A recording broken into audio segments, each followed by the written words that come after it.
Uzul PHP dərsidəki 41-ci qism Ajax iltimosi.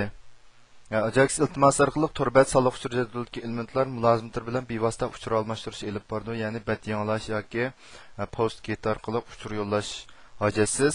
Bu darsdagi misol tuvandagi mazmunni o'z ichiga oldi. Oddiy yo'lga HTML soliq uchur jadvali, ya'ni bu yerdagi Ajax HTML, andan keyin JavaScript kodi, bu yerdagi client hint JS kodi, andan keyin PHP biti, buningki get, hint, PHP qatorliq shu 3 betni tashkil qiladi.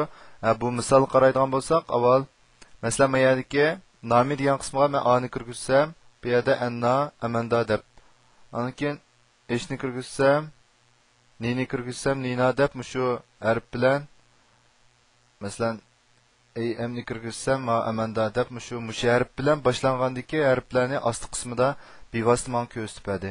Buni qanday amalga oshirdik deganda, masalan bu yerda men ma client hint js degan ma js hujjatni bu yerda menga ishlatdim, so'ndirib, andan keyin ma input qismidagi ma text bergan qiymatlar olgan bo'lsa, ma onki up masalan bir kunubga besib qo'limizni ko'targan vaqtimizdagi ma show hint this value degan ma buyruqni ijro qiladi.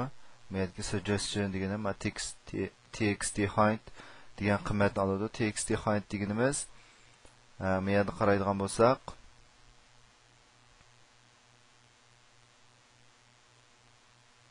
bu yerdagi txt hint qiymati deganimiz dal ma get hint php ning ichidagi ma a sonlar gruppasi orqali belgilangan. Bu yerdagi barliq qiymatlar shu.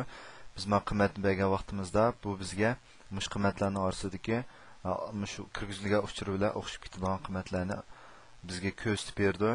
Anandagi ma client js qismida uniki shu uchurniki qanday hukm qilganligiga qarata bu yerda aniqlik berdi.